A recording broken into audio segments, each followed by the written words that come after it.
Start.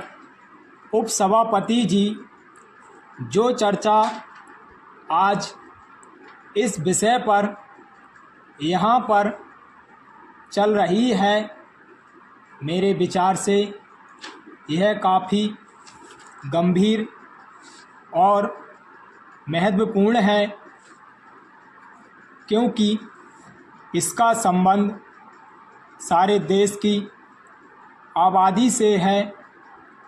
जहाँ तक हमारे देश का प्रश्न है, उसका संबंध देश की 80% आबादी से है। अभी हमारे अनेक माननीय साथियों ने कहा है कि सरकार दूसरे देशों से इतना अनाज मंगाने पर जो धन खर्च कर रही है, उस धन को यदि हमारे देश के किसानों को देती तो हमारे देश के किसान अनाज की पैदावार बढ़ाते और हमको विदेशों से अन्न का आयात नहीं करना पड़ता। इसलिए मैं चाहता हूं कि अनाज के संबंध में हमारी एक साफ और बिल्कुल स्पष्ट नीति होनी चाहिए। किसान को क्या चाहिए वह हम उसे दें, और किसान से क्या लेना है उसकी कीमत भी तय करें। इसके लिए हमें एक राष्ट्रीय मूल्य नीति का निर्धारण करना होगा। किसान का अन्न पैदा करने में कितना व्यय होता है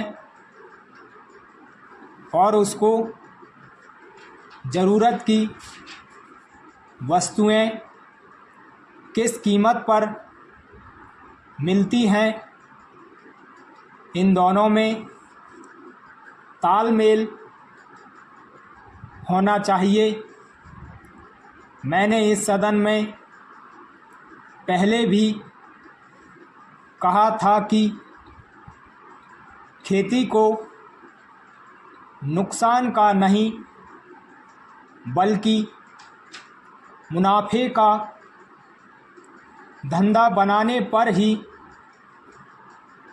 देश में अन्न की पैदावार तेज़ी से बढ़ेगी और खाद्यान्न की समस्या का कोई हल निकल सकेगा।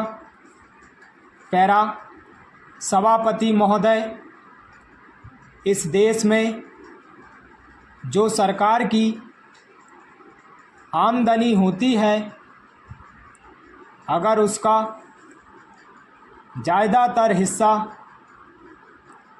सरकारी कर्मियों की तनख्वाह पर ही व्यय हो जाए तो इस प्रकार से तो देश में महंगाई में बढ़ोतरी होती चली जाएगी।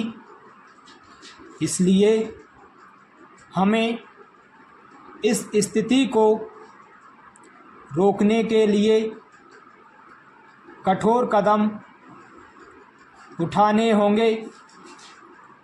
आज देश में जो लोग भी काला धंधा करते हैं, उनके साथ सख्ती से निपटना होगा और जो बड़े बड़े व्यापारी हैं उनके साथ भी कड़ाई बरतनी होगी।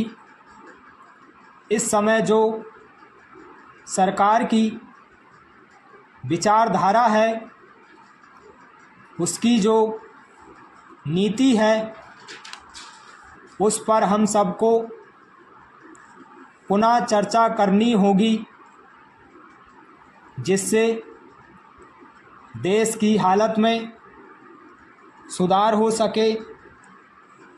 करोड़ों रुपए का अनाज जो आज बाहरी देशों से मंगाया जा रहा है, इस पर मुझे कोई आपत्ति नहीं है। सरकार ने एक बार अनाज का व्यापार अपने हाथ में लिया था और उसके बाद फिर सरकार ने व्यापारियों के भरोसे पर इसको छोड़ दिया। सरकार को व्यापारियों और जनता दोनों ने धोखा दिया और इसका नतीजा तो यह हुआ है कि अनाजों की कीमतें बहुत ज़्यादा बढ़ गई हैं और वह आम जनता को आसानी से उपलब्ध नहीं है। अभी तक सरकार ने जो कदम इस संबंध में उठाए हैं, वे भी बहुत सार्थक सिद्ध नहीं हो पाए हैं। स्टॉप।